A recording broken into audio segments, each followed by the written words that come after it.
Hello, good morning. ഇന്ന് എൻ്റെ 30 days of ചലഞ്ചിൽ ഇന്ന് ഡേ 11 ആണ്. അപ്പോൾ ഇന്നത്തെ ദിവസം എന്ത് ചെയ്യണമെന്ന് വിചാരിച്ചിരിക്കുന്നതാണ്. റീലിൽ ടിഷ്യൂ വെച്ച് നമ്മൾ rose, yellow rose, pink rose ഒക്കെ ഉണ്ടാക്കുന്നുണ്ട്. അപ്പോൾ ഇന്ന് അത് ചെയ്തേക്കാമെന്ന് വിചാരിച്ചു. അപ്പോൾ തന്നെ രാവിലെ തന്നെ എഴുന്നേച്ച് ഫുഡൊക്കെ കഴിച്ചു. ഞാൻ ദോശയാണ് കഴിച്ചത്. പിന്നെ വീണ്ടും ഞാൻ മാഗി എടുത്ത് കഴിച്ചു. അപ്പോൾ അത് വീഡിയോയിൽ ആഡ് ചെയ്തു. അപ്പോൾ ഞാൻ ഷോർട്സ് ആക്കണമെന്ന് വിചാരിച്ചത്. പിന്നെ വിചാരിച്ചത് ലോങ്ങായി എങ്ങനെ ഉണ്ടാക്കണമെന്ന് കാണിക്കാമെന്ന്. ഇതിനു വേണ്ടി ഞാൻ 3 ടിഷ്യൂ പേപ്പറാണ് യൂസ് ചെയ്തത്. ഗ്ലാസ് വെച്ചിട്ടുണ്ടാക്കണം. കാരണം ഞാനത് ഗ്ലാസിൻ്റെ തന്നെ കറക്റ്റ് വട്ടം എടുത്ത് അതിൽ കുറച്ച് വട്ടം കറക്റ്റായിട്ട് കട്ട് ചെയ്തെടുത്തു.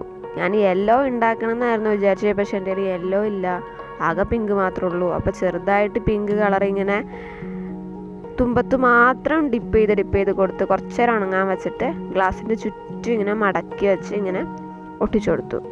അപ്പം അതൊക്കെ ചെറുതായിട്ട് കുറച്ച് വലുതാക്കി പിന്നെ അങ്ങനെ കറക്റ്റ് ഒട്ടിച്ചു കൊടുത്ത് നേരെ നിവർത്തിയെടുത്തു.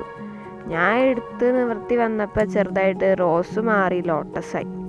എന്നാലും കാണാൻ ഒരു രസമുണ്ട്. പിന്നെ ഭയങ്കര എളുപ്പമാണ് ഇത് ഉണ്ടാക്കാൻ വേണ്ടിയിട്ട്. ഞാൻ ആദ്യമായിട്ട് ഉണ്ടാക്കിയിട്ടാണ് ഇങ്ങനെ. അപ്പോൾ ഇതാണ് ഫൈനൽ ലുക്ക്. ഇഷ്ടപ്പെട്ടാൽ ലൈക്ക് ചെയ്യുക, ഷെയർ ചെയ്യുക, സബ്സ്ക്രൈബ് ചെയ്യുക. Thank you for watching.